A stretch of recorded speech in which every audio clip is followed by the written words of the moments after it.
Hey, I'm Amy Chang, and I'm a nationally board certified health and wellness coach. And this is Healthy AF. Here, we're going to bring to you all things health. You'll hear stories of people who have transformed their health and in the meantime, transformed their lives. We'll answer those burning questions about the newest health strategies, and we'll tackle some common roadblocks that my clients bring to me all the time. Lastly, we're going to talk to some practitioners who will bring to you different modalities that they're passionate about and how you could benefit from using those. So buckle in. We're going to be inspired, instructed, and have a little fun with Healthy AF. Hey everybody, I'm here on this very special episode of Healthy AF. I have been waiting and wringing hands and so excited, and not gonna lie, I might lose my shit and have some tears here because I finally have Lu and Shantell from Drop Gym in Medford, Oregon on the show. Welcome, Lu and Shantell. Hi, hello. Thanks for having us. Yeah, excited to be here. Oh yeah, I'm excited to have you. And just so you listeners know, we tried to come up with a plan on what this was going to be about, and that didn't happen. I am so excited to drink up really anything Lu and Shantell want to pour out into my cup. And it's already starting up. And it's important for me to be able to share with you, my listeners, what they are pouring out. So with that, Lu and Shantell, that is who you are for me, and I appreciate you being here. Oh, yeah. Thanks for having us, Amy. It means a lot. Well, yeah, for sure. So why don't we just start with give us a smidge about what you were doing and sort of where your growth began when I met you about 4 years ago and started drinking up the Lu and Shantell Kool-Aid. Lu and Shantell Kool-Aid. 4 years ago. Yeah. We were doing 4 years ago. 4 years ago, we had just moved into this space. We'd just been in our gym for, we hit 5 years in the fall. Yeah. Right? Yeah. So neither one of us wanted to own a gym. I didn't want to own another gym. She didn't want to have another gym. And here we are, two best friends running a gym. It's funny how that happens, right? That was not the plan. Let me say this. What was the plan? You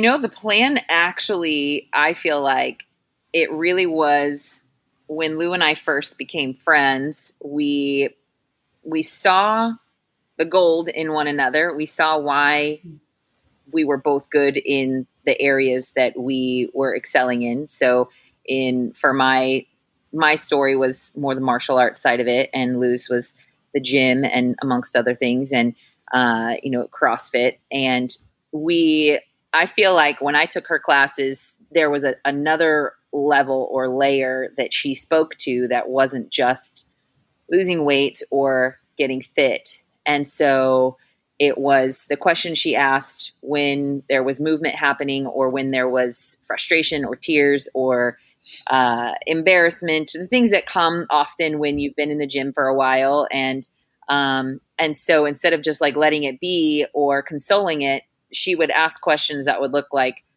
hey, let's look at this. You know, do a little. Yes. Let's look at this. One of my most favorite stories actually is I was actually in class and she was coaching. I had been doing CrossFit for about a year or so, and we were working up to a 1 rep max deadlift. And so I was, got to the bar and I do a few, and then, obviously work up. And then I got to the point where it got really hard and I completed it. And then I went to the board, as you do in CrossFit, and I had my name on there and I was writing my weight. And then she said, okay, great. This is your 1 rep. And I said, yes. And she said, well, what weight did you fail at? And I said, well, I didn't fail. I didn't fail. I did. I love that. And so I said, okay, well, does she, and I was kind of confused because I was like, does she want us to fail? Like, does she want us to actually not complete one? And then she didn't really say a whole lot. She just kind of planted that seed. And then I went back and put some more weight on the bar and did it again. And it was like, my perspective was, it was just up until you failed. But now looking at it, it's not, that's the space where you're going to grow. That's the space where you're going to stretch your capacity. And so I saw things like that in her teaching, and I was like, this is so much bigger than just CrossFit, like this is. I didn't even own the CrossFit at the time. Anyways, I had sold it. So it definitely wasn't, I was just passing through. Yeah. And so it wasn't your space to make yours anymore. No. It was just your sort of, I've been there too. In the old space. Yeah. Been there too. And then just even CrossFit, like when people come to CrossFit, they don't necessarily want what she gave me. They don't necessarily want that, even though that's what the human needs. And really that's what you're searching for, but yet not everybody signs up for that. And so, and then there was, her experiencing my coaching and what that did. And then we're like, what if we actually like came together and we talked about these things that were challenging on another level? Like what if we went a little deeper with fitness? And what if we went deeper with fitness and just women? And what if we, right? And so then the ball just started rolling. And then we end up here many years later. But we had been renting space when we started what we were doing. We were renting space inside of the gym that I used to own, because I didn't want to clean the mats, and I didn't want to clean the toilets, and I didn't want to make sure that there was toilet paper. And, I just didn't want gym ownership. Yes. I didn't want another gym. And so that was never the plan. And then we just started growing, and there wasn't room, and the space next door came up, and we just sort of jumped on it. We both just kind of knew, okay, we have to do this. If it's either this thing needs to just go away, or this is what we need to do. So you created Drop Gym. Yeah. So we created, it didn't become Drop Gym until like actually the day that the governor shut down Oregon businesses. That was actually the day that we took, because our program was called Camp 17, but when we got the gym, it was like so fast, and we just didn't have any branding ideas because we weren't going to have a gym. So Camp 17 was a program that we ran. And so we were like, whatever, let's just call it Camp 17. And then we were like, we actually need to call this space something so that it's easier to talk about what we do. And so we literally, the guy next door took off Camp 17 off the door, put Drop Gym on the door, and then the governor shut everything down. And I was like, what if we never open again? And we've got Drop Gym on the door, and we just told all of our ladies that we were opening up the gym to all memberships, because it was a very like private, you had to go through Camp 17 in order to come into the gym, and just for the culture that we had created. And then she closed us down, and we were like handing out all of our equipment to all of our people. And and that was during COVID. That was, right at the very beginning.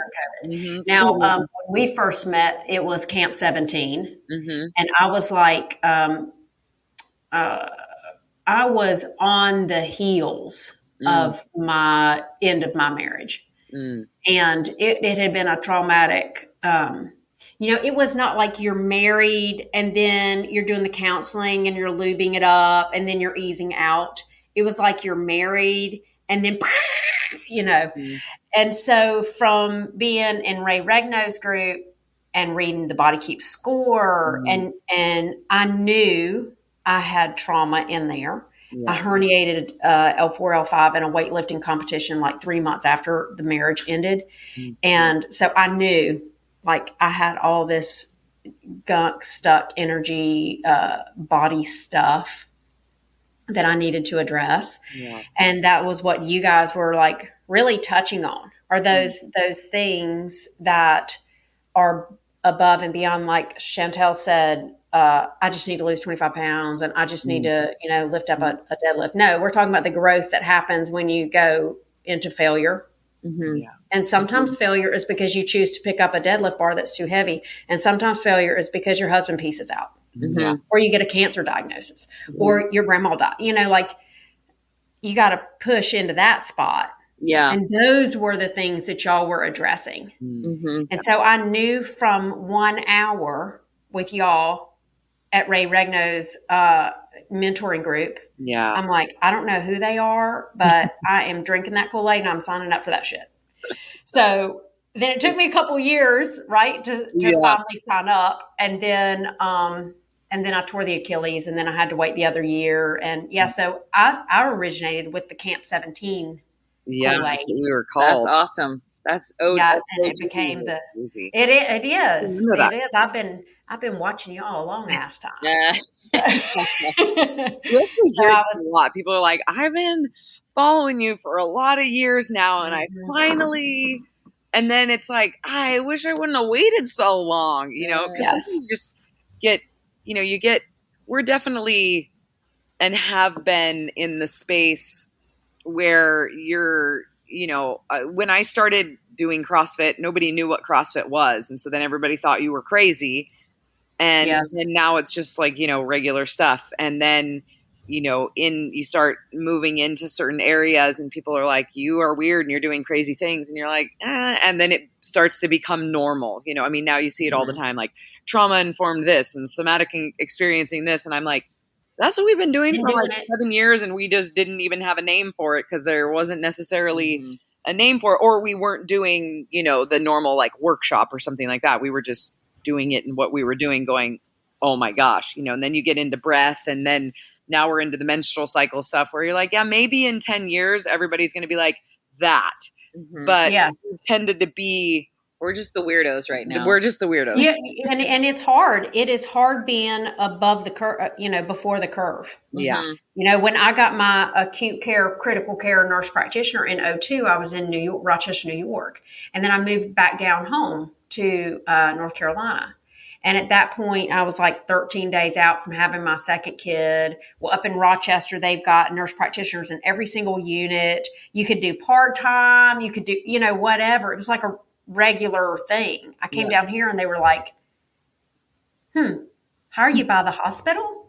No, we don't know what that means. And I'm like, well, it's just a thing. There were no jobs, and there sure as hell were no part-times or mentors or, anything that would have been useful. And it just sucked to be 10 years ahead of mainstream picking it up. Yeah. Yeah. I mean, I those think are lonely times. to it. It's so lonely, but I think, I've been in fitness for 20 years now, and for a long time, like since 2006, felt on the front end of a lot where you really have to explain yourself, and people think like whatever and so I think you just kind of get used to it. But we were talking to a friend of ours who does a lot of stuff that we do, and she has an organization and wanted to use our space to run her camp thing that she does. And so we were just like all dreaming, and it was so fun.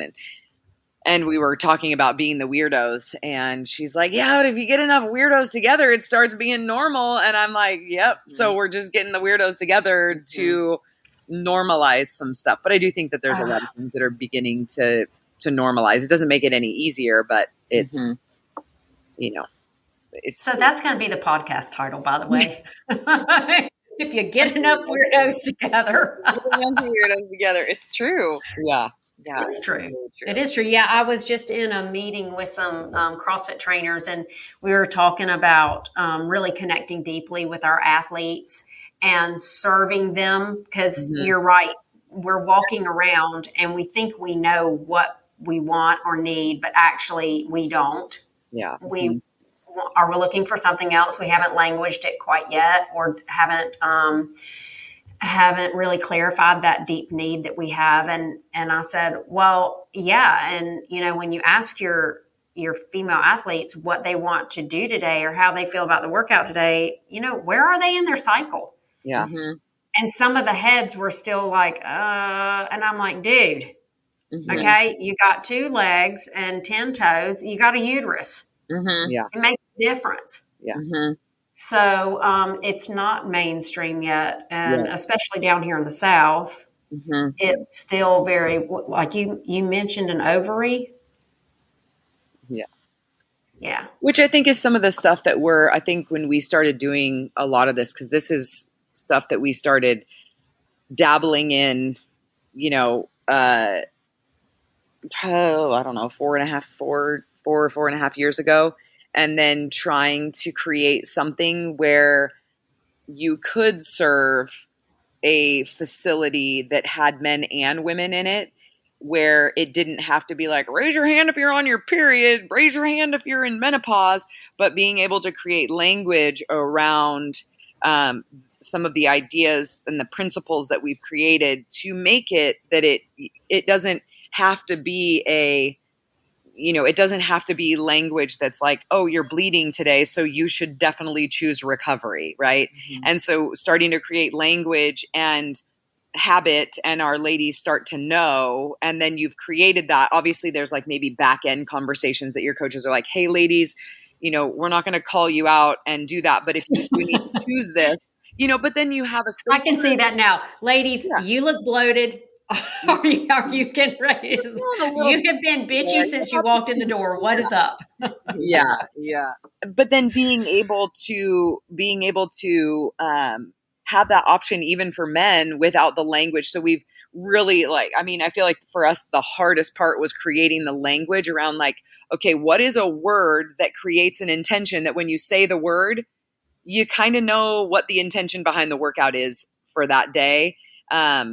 And so the language helps create the intention for the workout. And then knowing like, hey, well, if you're in the follicular phase of your menstrual cycle, like you could choose whatever you want. It's full game. But if you're here, then this could be more helpful. And so that language, I think, was probably the hardest part, was just having a word to explain the intention behind the day or behind the workout or the point of the workout. And, but it's been, really fun, and being able to just have ladies that are, they leave every day going, gosh, I'm really glad I chose that, instead of, gosh, I just punished myself today. But I think that was one of the things that people would say. The ladies would leave the gym and they just say, gosh, I'm so glad I chose that today. And then there's such a freedom and a trust that's built inside of yourself when you have choices and you choose something and you chose it. Nobody chose it for you. Mm-hmm. Yeah, choice is a powerful way to live. Yeah, it is. I actually had a client this morning, and there was a workout, a group before the hour that I had my client, and she comes in and Lu had gone outside to find this gal because she was doing a sled drag, and it's cold here right now and it's foggy. And she was like, oh, poor lady. She's out there dragging the sled. And I was like, no. I was like, she chose it because there are 3 choices on the board and she chose this one. She actually chose that. And she goes, oh, I wonder why. So the immediate thought is like, oh, poor her, because you made her do something that she didn't want to do, because the assumption is that she wouldn't want to choose something that looks like you're going out by yourself and dragging the sled. But in all reality, that might actually be what she wants to do. And it might be what her body needs, and emotionally, physically, chemically, and that it doesn't feel like punishment, or like, because that's often the relationship with fitness, is that it is punishment, right? It is, but yet it's a relationship that looks like, it's not an abusive relationship, but you understand that physical fitness can be very intense, and it can feel very intrusive, and it can feel like it's doing something to you, right? Yeah. It does have that ability. And yet, but when we understand the partnership with it, with not only our body and where we're at, then we can even understand the response that our body is having to the level of stress that we're engaging with. And we can understand it better when we understand where we're at chemically as well, right? And so if I'm in the luteal phase of my cycle and I'm choosing something that is, I'm running 400 meters and then I'm doing as many burpees as I can, and then I get 30 seconds and I just keep doing that. If your body is feeling like it wants to lift something heavy, like, we want to be able to acknowledge that and give a choice. You know what I mean? So it's like, it's partnering with your body, but I feel like it's understanding like what can actually be provoked emotionally, just like your attitude toward a workout, with where you're at chemically. And I just think it's so cool, because they also, like, I never knew, like, with my my cycle, I knew when I was bleeding and when I wasn't bleeding. Those were the two phases for me. Bleeding, not I'm on or I'm off. yeah. You know, and so then to learn more about why things feel the way that they do and why my response to intensity or conflict or confrontation feels like it does, I'm able to give myself a little bit of grace too and not feel like the wheels are falling off, you know, all the time. Yeah. Yeah. No, I get that. It's like when your kid is a complete ass and then the next day they come down with a cold. Yeah. You're like, oh, this is why they were getting taught. And Mhm. I gotta say, like, I am going to turn 51 in, I don't know, a couple weeks. Ooh. And I know I got a birthday coming Yeah, up. happy early birthday. Thank you. And it's been probably, so I got my period when I was 12. So the quick math on that was what, 38 years, 39 years? Mm-hmm. 39 years. So for probably at least 37 and a half of those, I've always just been the like, oh, that's why 2 days ago I was struggling on the rower. Yeah. That's why I couldn't hit those 1 rep maxes. And I was so frustrated and angry coming out of the gym. Why can't I do the back squat 185? You know, it has literally only been here in the last like 18 months that I've been in real time checking in with my body emotionally, like you said, chemically, or, you know, what are those hormones doing? How cold is it outside? How did I sleep? What I call it static when I've just got some stress going on. I'm worried about one of the kids or about the business or about the whatever. And it drains you. So it's only been in about the last 18 months that I've been in real time being able to check in. And I think that's a function of two things. A, we're not wired like that. We're wired to like, and we don't have the leadership in any of our spaces, in our fitness spaces, in our nutrition spaces. Because you talk about that lady being a victim to the sled. I hear all the time in my practice, like, well, I had a salad. I mean, everybody else was having a burger. Are you a victim to the salad? Like, hang on now. 100%. Yeah. Or like, I couldn't eat that. You're like, no, you actually chose this. Yeah. Or I'm not allowed to. Yeah. You know? Yes, like, I can't do that. Yeah. I but you can. agree with that. Yeah. Yeah. You can. And I think that it's, you know, the more I work with people with food, it is that relationship that often is, it's the relationship with fitness that's similar to punishment, right? It's, I'm working out because I did something bad. Because I did something bad. Yep. Because I did something bad. I'm working out because I ate something bad. I'm working out because I sat on the couch at home and did nothing this weekend. So I'm going to kill myself on Monday because I didn't do what I was supposed to do, or I was bad. So but that's often that's our relationship with consequence, right? It's like, okay, something happened. Now there's going to be a consequence, or something that a punitive consequence. It's not just something that naturally happens. I can tell you, I've been eating sugar since like, I don't know, after Thanksgiving, just pounding it. And my knees are killing me. My knees and my big toes are killing me. And for the first time in my life, I'm able to go like, there it is. Yep. Okay. Do you want to you want to cut this thing off now? Or do you want to continue to inflame until your birthday on January 2nd and then roll? Like, you know, and I don't know. I haven't picked. I really haven't picked yet. I'm not so sure yet. Yeah. Yeah. Oh, it's real. Keep Keep putting my you. foot over there. Yeah, it is. Your foot on your own side. It is. It really is real when you look at the, you know, like I believe, you know, food is really meant to connect. You can connect with people. You're connecting with, you know, you're being present.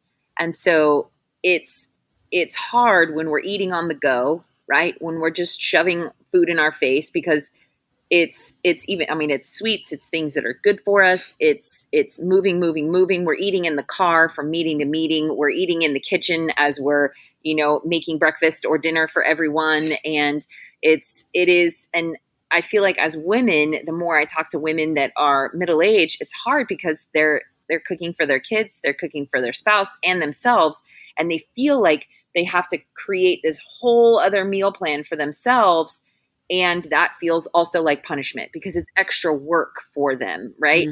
Yep. Instead of like, hey, let's educate the whole family on what it looks like to have a balanced meal and what it looks like to eat well. And let's all do this together, and find out what we like and what we don't like, but also what's good for us, what's not good for us.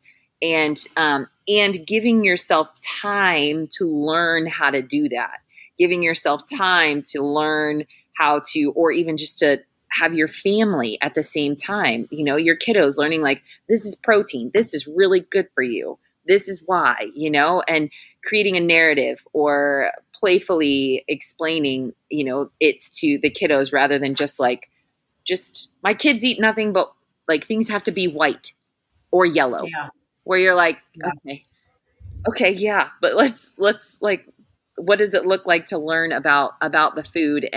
But it does often feel like that transition can feel like punishment because it's not. Oh yeah, there's a lot of energy required. I remember I didn't really ever buy the pre-packed stuff for my kids, probably because of my upbringing in the 1970s. And they always wanted the pre-packed shit. So occasionally I'd buy them a Lunchable. Did they eat the Lunchable? No, they didn't eat the Lunchable because they thought it was nasty, but they wanted it because it's in the package thing, right? Yeah. And so there were some times where I will never forget, you think things are going to be healthy, like a yogurt stick. Yeah. Great. Yogurt sticks came out when my kids were little, and I was like, yes, there's some protein in it.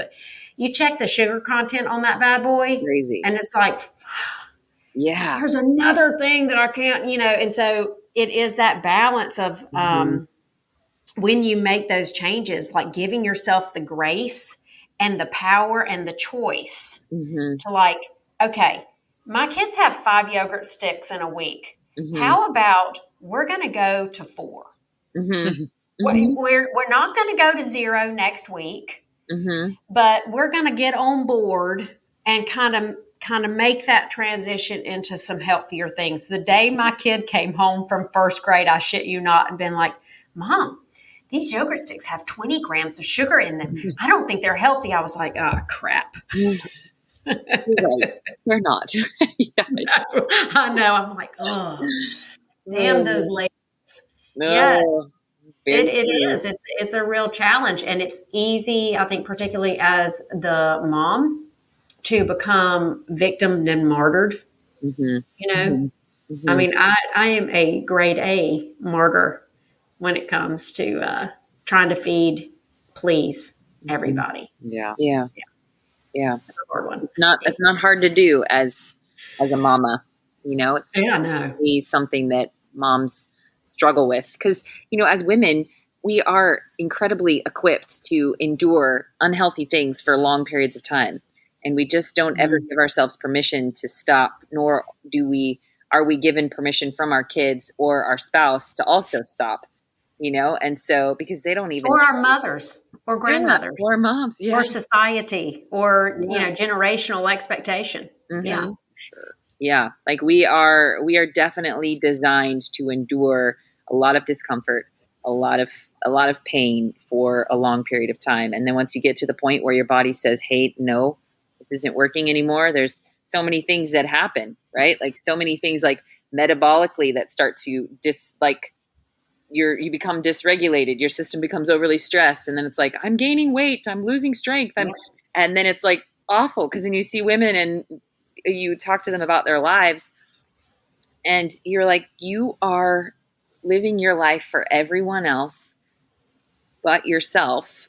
And now you are 60 years old and falling apart and still trying to maintain what you did when you were in your 30s. And it's hard, and so let's pin that right there. Cause I want our listeners to identify and understand what we're talking about specifically. Cause I know what I see and I think I know what y'all see, but I want to hear what you see. So specifically, this person, what do you want to call her? Sue? Sure. Call her Sue. Sue's great. Let's call her Sue. Okay, so Sue comes in.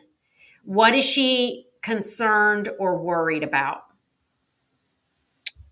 Sue is Sue's worried about, like, I can even just think of a Sue in my head right now, which I will just take you through. So Sue is worried about like, just her life is changing, right? She's 60 years old. Her body is changing, rather, not necessarily her life. Her body is changing. She's unable to keep up with the demand that she has not necessarily put on herself, but where she is serving those around her children, her husband, the household, right? And so her body is now like saying, hey, it's breaking, things are falling apart, things are stiff and rigid, less mobile, less flexible.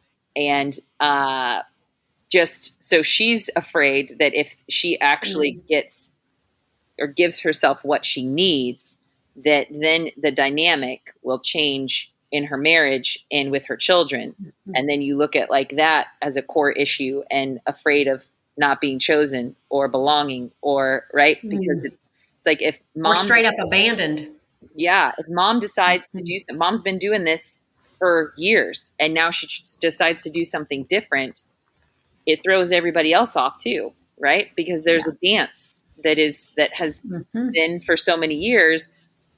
And now it's not going to work anymore for the other people. And so it's like disrupting a pattern that has been for so long. And so learning how to manage that and learning how to communicate with family when women like that, like Sue, are wanting to make changes, but realizing that it's going to be a lot harder than just coming to the gym an extra day or cutting, her intake of food or going to sleep earlier, like things that she can do herself. Yes. But then also in the waking hours when she's moving around, living for everyone else, she loses herself. Right. And when her body starts to break down, she gets upset because it's not supposed to do that. Well, it's not able to maintain that level of, engagement, and it's not engaged. It's enduring. Yeah. You're not supposed to. Can I give back to you what I think you gave me? Yeah. Sue's pants are tight. She's tired. She finds that if she doesn't get that afternoon nap, she really has a hard time getting through dinner time. And she's sort of at the point where she's like, F it.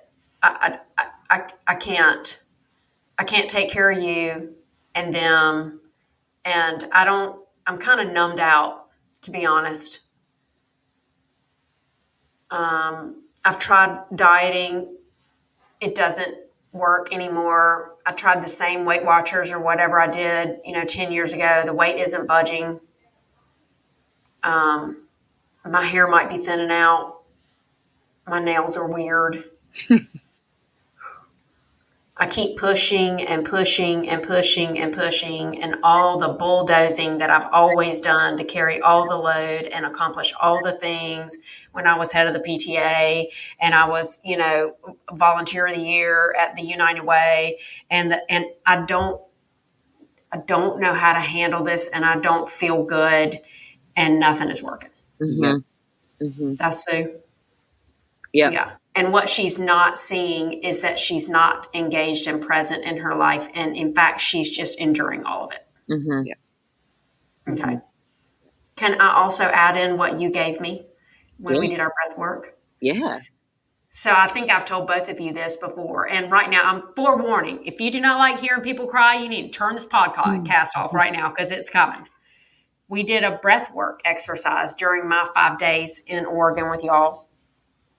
And I had really been dealing with some loneliness as a single empty nester. And so we do this breath work and we go through the whole thing. It's a beautiful thing. And consequently, by the way, I had been really working on my upper body strength and my gymnastics. And I noticed that left pec just would not fire. And I kept telling my coach, yeah, right's coming, but the left is just not going. So I go up to Oregon. I spend 5 days with y'all. We do a breath work. And that loneliness emotion really came up really strong.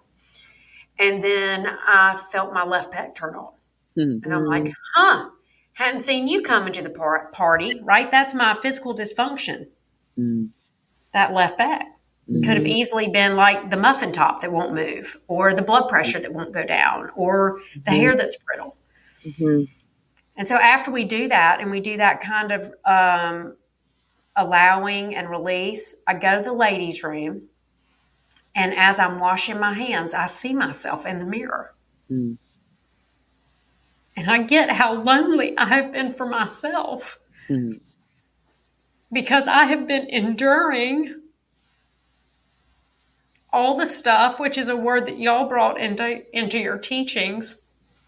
I'd been enduring the gym and enduring the nutrition and enduring the life changes and the body changes and all of it. And I had not been in power, and I had not been in choice, and I had not been with this girl, Amy Chang. And you helped me reconnect to her. Mm-hmm. And that is why you're on the podcast. And that is why I want every Sue out there to understand exactly how to identify that you are in that. Because I guarantee you, they don't know. Mm-hmm. I don't know. I've been in transformative work for the last at least 5 years. 6 if you push it. And I didn't know. Mm-hmm. Right? Mm-hmm. So Sue comes in. What does a 5-day shift or the Lu and Shantell Kool-Aid or the drop gym provide for Sue that she doesn't know she needs? Mm.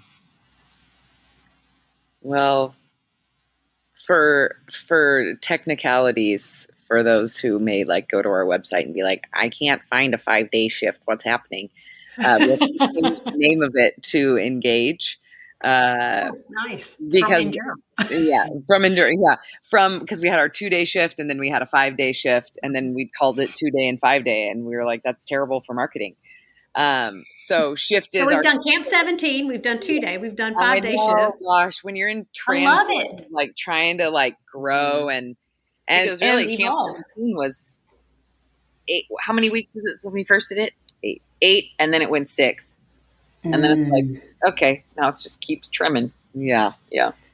Yeah. So I think Sue gets what Sue wants to be honest about,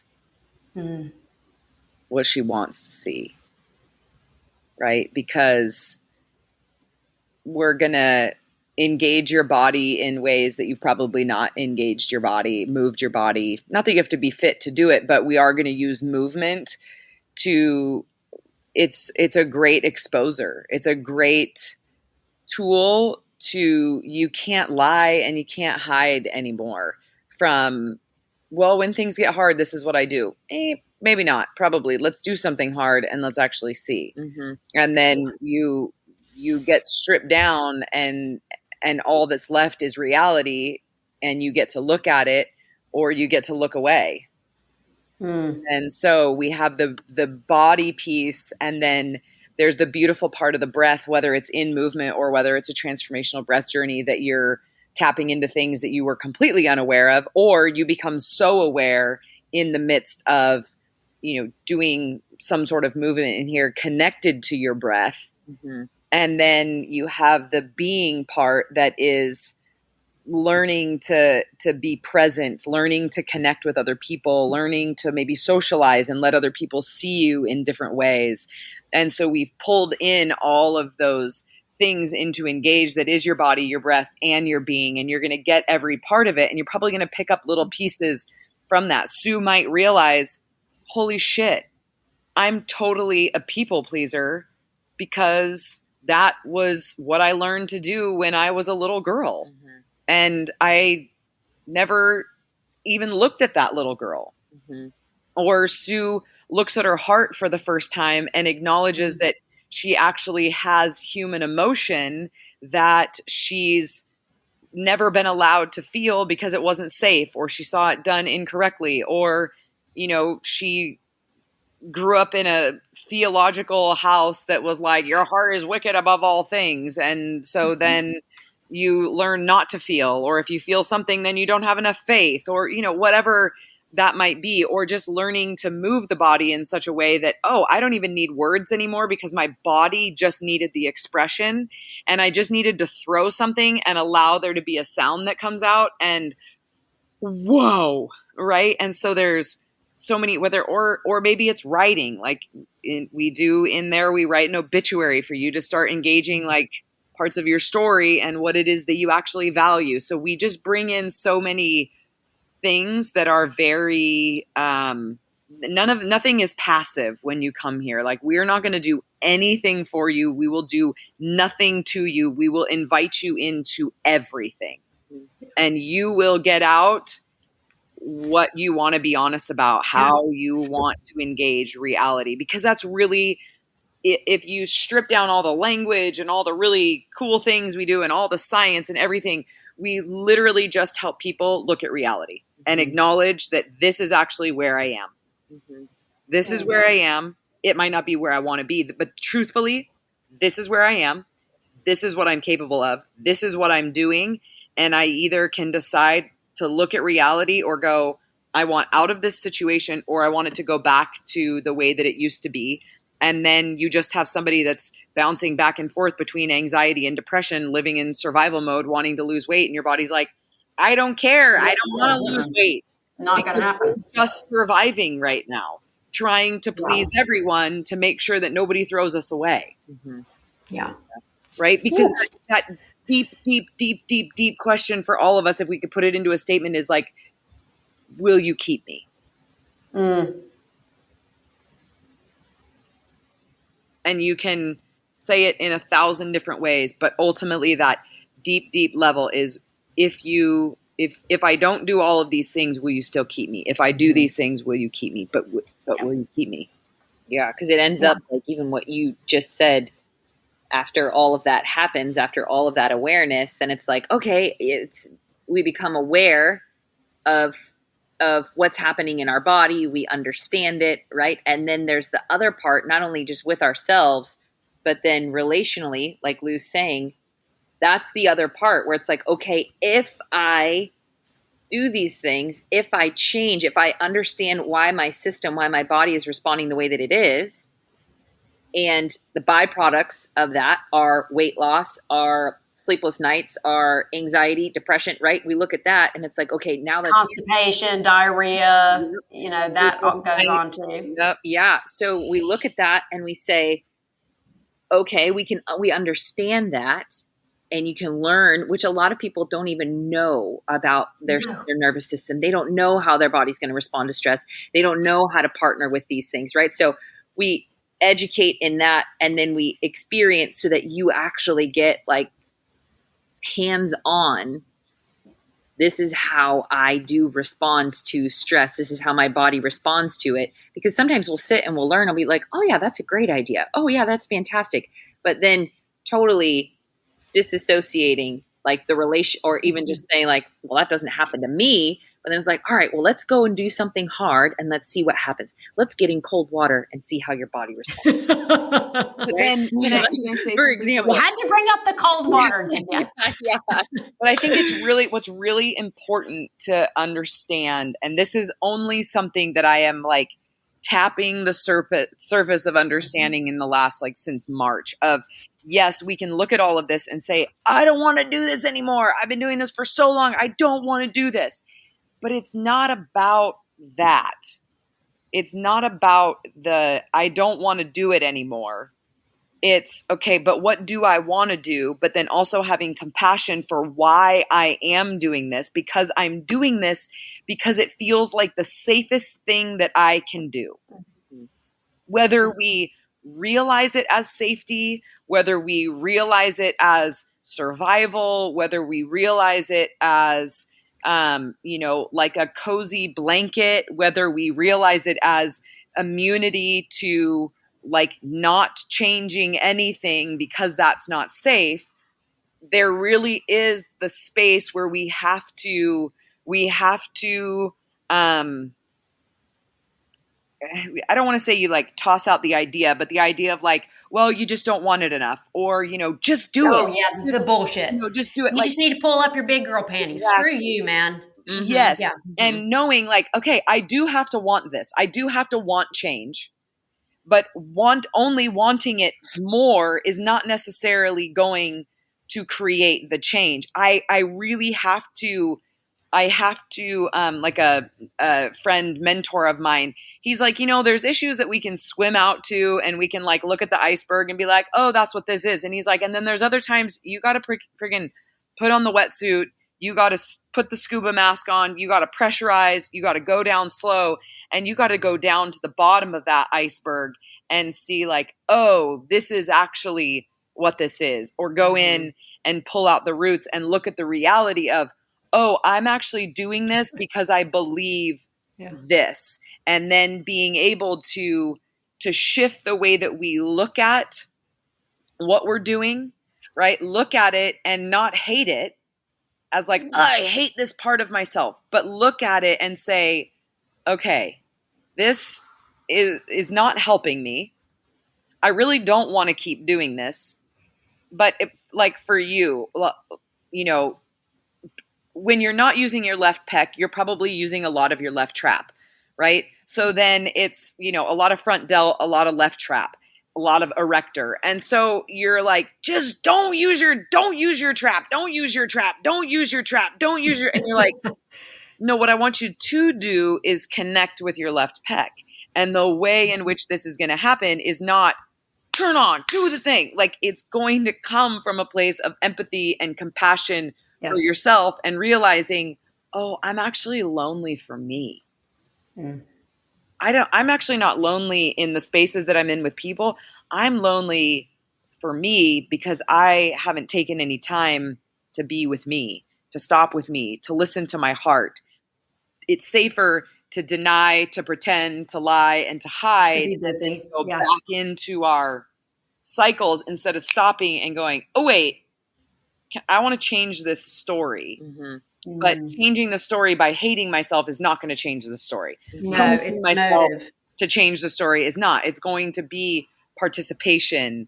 And you just used another word that was really good. That was, I don't remember what it was, but it was good. Like in participation. I'm not sure. I don't remember. It started with a P. And I was so can we talk about the ice bath? Yeah, let's talk about the ice bath. Because I don't know. I want to make sure that anyone listening to this gets really hardcore, crunchy, crispy what you do. And for one thing, when we talk about movement, we're not talking about like ribbon dancing. And even though that's fine, it's a great expression to ribbon dance. Yeah. And we're not talking about like snatching 868% of your body weight. We're not talking about that. We're talking about you guys educate, you front load us, people like me who choose to come to Medford and spend time with you. You should do that, by the way. May 1st. You educate. That's right. You educate them, and then you create a space where they can experience that. And you wrap that in a little burrito of support. And I'm going to give you a real life example. So we got in an ice bath, and I was number 4, and the 3 ladies went in the ice bath before me, and they got in, and I was determined, right? I was like, left pec, turn on, left pec, turn on. I was determined, I'm going to do this. I've struggled with this in the past. I'm going to do it. So it's in the back of a truck that has a upright racky thing on it, right? And I go to the upright racky thing, and with everything I have in me, I'm holding on to that upright racky thing. And like maybe my ass was in a little bit, and then maybe like one leg, and then like one leg, and the entire time I'm screaming. screaming. Like a little howler monkey. Onto that. You're like a little howler monkey. Or like a little kid that was like, please don't go. Like, yeah, and I was screaming like, I don't want to do this. Yeah. Mm-hmm. Yeah. And I think I got one arm in. You did. I still had one arm up on, like, and I mean, like toddler hanging on to his mama's leg. Yes. Mm-hmm. Yeah. Exactly But what it felt like. That's exactly what it felt like. And so I didn't do it. Mm-hmm. I didn't let that other arm in, and I didn't get to that place where people get in an ice bath and they're like, yeah, after the first 30 seconds, it really feels good, blah, blah. No, I didn't get there. Mm-hmm. And I got out and I wrapped up and I walked through the parking lot and I sat down beside Lou. Mm-hmm. And I watched everybody else do that. Mm-hmm. And they looked like relatively normal.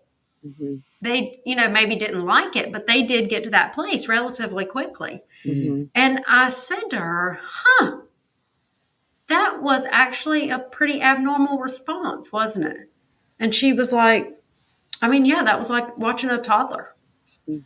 And I'm like, okay. But I knew I really wanted to do it. Mm-hmm. Right? And not a toddler in like an immature way, but it really looked like you literally looked like a child who didn't want their parent to leave them. And you were like hanging on for dear life, just so that people aren't like, oh, wow, You look like you're like a toddler. Gosh. Yeah. But like Yeah, the way that you were not 50-year-old Amy when that was happening. You were a very young version of Amy that was overwhelmed and afraid and was doing something that she didn't want to do. Mm-hmm. Exactly. Yeah. Mm-hmm. Exactly. And I really wanted to do it. Yeah. Mm-hmm. I really wanted to do it because I know how good it is for you to do an ice bath. And it's something that I've been trying to do Mm-hmm. and I haven't been able to do it. So this was like such an opportunity. I was actually excited about the opportunity. I could not make myself do that. Mm-hmm. So I sit down and watching everybody else do it. Lou was like, yeah, that was not you. Mm-hmm. Right. Mm-hmm. So we go back to the place we were all staying. And I decide like, no, I think maybe I could do this. And I talked to one of your interns there, Michelle Gallagher, who is a good buddy of mine. And I called her and I said, yeah, this is how the ice bath went. And at this point, I'm like laughing about it. And I'm like, I'm not real sure what happened, but I really want to do it. And she said, well, do you have any trauma around? Have you ever done it before? And I was like, well, yeah, the last time I did it, I was in Whistler. And I jumped in a lake and swam out to a dock. And that was the first time that I didn't settle down. Mm. And the whole time I swam out to that dock, I was, and I was like, get me out of here. Yeah. And the other people were swimming to the dock, getting out, jumping back. And I was like, there's no way I'm getting out because if I get out, I am not getting back in again. I'm going to live on this dock. Yes, I will. You'll have to come get me with a helicopter. Yeah. So I ended up, finished my swim and I felt great. I know the effects. I know the health benefits and I want them, but I just for the life of me couldn't do it. Mm-hmm. So when I tell her this story, she's like, wow, that sounds really traumatic. Huh. Okay. Well, there's something I hadn't seen before. Mm-hmm. So at the house, before I got to leave the next morning, as y'all know, I had run a hot bath for myself the night before. We put some ice in it. I had a friend there with me. I had a hot cup of coffee. I had the Avett Brothers on. And I had a warm towel. Mm. So you educated me on like, hey, this is a great thing for us to try and let's try it. And then you invited me to, oh, we're going to try it now. And my body did what my body did. Mm-hmm. And then I got to give myself a little burrito of support. I've got my Avett Brothers. I got my coffee. I've got my friend Melanie. Mm-hmm. I've got my warm towel. Mm-hmm. And I got in that ice bath. Granted, it was not as cold. Mm-hmm. But that was a huge win Mm-hmm. for me. Mm-hmm. And I did not accomplish that being alone. I did not accomplish that pushing harder Mm-hmm. or not acknowledging the bottom of the iceberg. Yeah. Or not being kind to myself when I see the bottom of the iceberg and saying, God, Amy, you're just such a toddler. I can't believe you can't do that. Mm-hmm. Mm-hmm. Yeah. And that to me is what y'all package beautifully Mm-hmm. and roll that welcome mat out for anyone who wants to choose to step on it. Mm-hmm. Mm-hmm. Now, what did I miss in that, or what could we add to help people understand what you're up to? That was good. I do have one thing to say, which is actually it's kind of a cool realization, right? Where even so often, I'm going to try to, I'm not the most concise person. So It's okay. Roll on. We in the South. Tell a story, girl. I do like a lot of space to tell a story. However, I do think, sometimes I know exactly what I want to say, but then I feel like I need to also add some sugar to it. But often what we do is, so like the ice bath, like a sandbag carry, like a 30-minute hold of some sort, standing still, of something that is long, something that is engaging, something that brings up a memory, whatever it might be, right? Something uncomfortable. So I don't want to say like we try to make people uncomfortable, but we understand the lesson or the things that are on much deeper level that we can't even see, that our body remembers, that our body knows, that our body will respond when there is stress that is there, right? And so many things that we do inside the gym, some women are very familiar with, holding weight above their head. They're holding like isometric holds or high intensity on the row, or, like repping out like 100 squats, or right. And so that level of intensity, especially with CrossFit, you learn to manage that. Right. And so the response, it doesn't elicit the response that we're actually looking for, which is something new, something a little harder, something challenging. So you look at the ice bath and the way that your body responded in the ice bath, it wasn't about doing the ice bath better. It wasn't like, okay, Amy, you need to do the ice bath better. You need to do it more so you don't respond that way, right? It was, this happened, and knowing your personality, similar, in the way that you even approached it, where it's like, how can I do this again and get better at it? But how can I do it again so that I get the benefits from it? When really that very first time that you did that with us, that ice bath gave us so much information. Yes, what is gosh. happening. It gave us so much feedback from what is happening in like the deepest of you, right? And then you see it and it's like, okay, and acknowledging what you had said, like you did it again. You did it in an environment that was much more comfortable for you. The temperature of the water might have been a little less. You had a buddy there. It was a little bit more intimate. You had something that you could go to, the cup of warm coffee after you were done, right? So it was on your time, your choice of when you did it. Mm-hmm. So there were a lot of things that were good. And there were a lot of things that then it's like, okay, like I can get in here and I could get the benefits of the cold plunge. Yes. And when we do it here, it's the benefit, the feeling of it when the girls get in the back is great. But honestly, it is something that I like to do because it does let you see a side of you that you probably have not seen in your adult life without there being something that is, like divorce, or like something that is like rips, or not. I was not even that big a toddler when my husband up and left. I mean, like, I was very 50-year-old Amy. I'm like, okay, I need to change the locks. I need to get half of the savings. In fact, I recognize no emotion. Mm-hmm. When that did happen, it was, I did not, I was not with me. Yeah. I was with what needs to be done for survival. Mm-hmm. Totally. Yes. Yeah. Yes. Totally. Yeah. And so that little Amy that we saw, that was a part of you that it was like, okay, how old was that little girl? Like, how old was she? she's in that moment. And then you can really start to unpack, how your system responded, where some people are really good at disconnecting and pretending. Some people go into that water and they just try to namaste the water away. They try to namaste the fact that it's freezing freaking cold. And they try to do that because they feel like that's what they're supposed to do, or that would be a good job, or, a job well done because I'm supposed to stay in this long. Right. But or I'm supposed to carry the sandbag this far.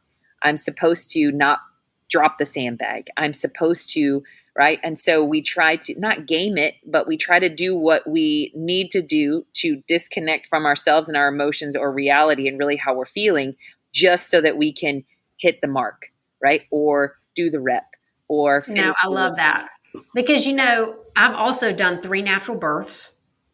I've had cortisone shots in my back with no pain meds. So, and that was not enduring. That was, I'm committed to doing it this way for a certain, almost out of self-love for my body. I don't want my body to have to process all that shit. And also I want to be very clear-headed when my baby comes out. Yeah. And so it was I call it a driver when I work with my people. Yeah. What's your driver? Is your driver, well, I'm supposed to? Or, well, my mama had natural birth, so surely I'm supposed to. Or, everybody says it's better or it's cooler or, I'm not good enough and you may leave me if I can't deadlift 400 pounds. It's just that whole, are you driving out of you got to? And when I was getting in the back of the truck, I was driving out of the, okay, Chang. Come on. Yeah. And when I was getting in the bathtub with the ice, it was, no, I really want to learn how to do this. Yeah. That's good. And it was a different driving point. Yeah. Yeah. I guess that's I hadn't thought about this, but I guess that's me being in power versus me being on default mode, avoiding being left behind, even if it's me leaving myself behind. Yeah, for sure. Or just acknowledging the amount of intensity that you can handle or, with a clear head and, work up to that point. But then also seeing like when something is that intense, really noting the response that your body is having. Right. Which is like what it is. It's the same. It's like with the sandbag carry. If you feel the pain somewhere, and some ladies freak out with the sandbag carry the second day, and we've seen some wild stuff. I'm like, I don't even understand why you're doing that, but it is happening and it's feedback. So like, yeah, for sure. And a lot of it is just, it's panic. It's trying to find a place that's comfortable. It's trying to find, and while the intensity is still present and you're trying to find comfort, it often looks like a fit, or it looks like blaming, or it looks like, right. And so it just, it looks like a spider monkey. What did you call it? I don't even remember. Howler monkey. A howler monkey. It looks like a howler monkey in a parking lot wrapped up in a 50-year-old's body in a bikini. Yeah. Oh, that was funny.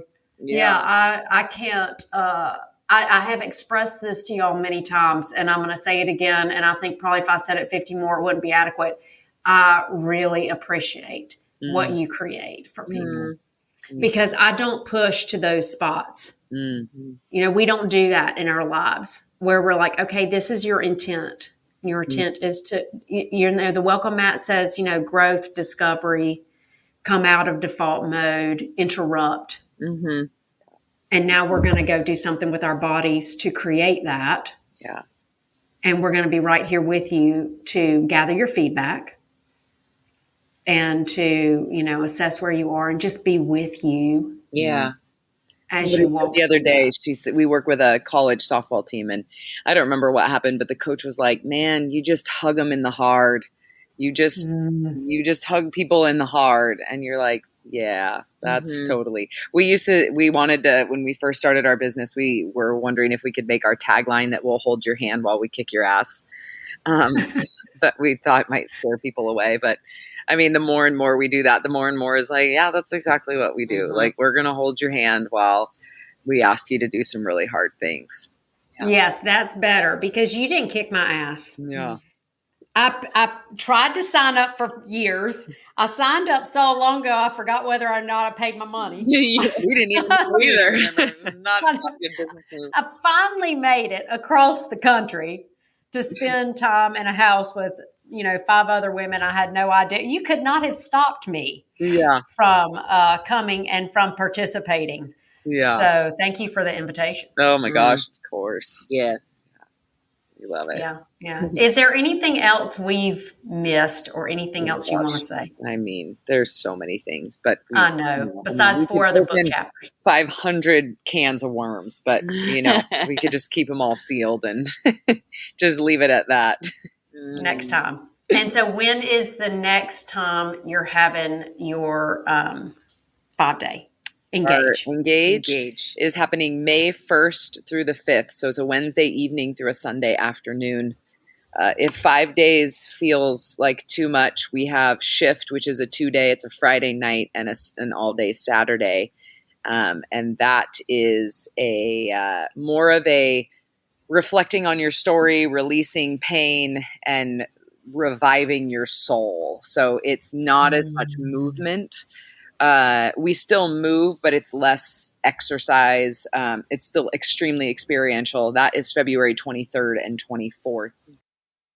Okay, well, I am going to just acknowledge both of you for being really, truly bright, ahead of the curve, Kool-Aid-ish kind of people in the world, and I'm ever so grateful. Kool-Aid, not culty. Definitely. Kool-Aid, not culty. It's a welcome mat, people, not a tether, okay?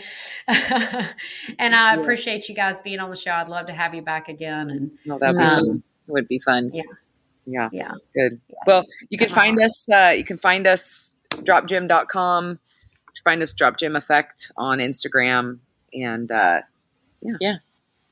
and that'll all be in the show notes. I promise you will be able to find Lu and Shantell. I want you to be able to get there. Awesome. If you liked this podcast episode, please subscribe and share it, because God knows you know at least 5 Sues in your life, or Toms who need to hear it. Yeah. Who need to hear it. So y'all have a great year, and I'll see you soon. Okay. Thanks, Amy. Bye. Thank you so much for listening to this episode of the Healthy AF podcast. I hope that it has helped you create a new possibility for your health and sets you into action to go get it. If you want more information, or if you want to connect with me, visit my website at myhealthylife.coach. And don't forget to hit the subscribe button so that each new Healthy AF episode will be sent directly to you. Let's take you from where you are to where you want to go.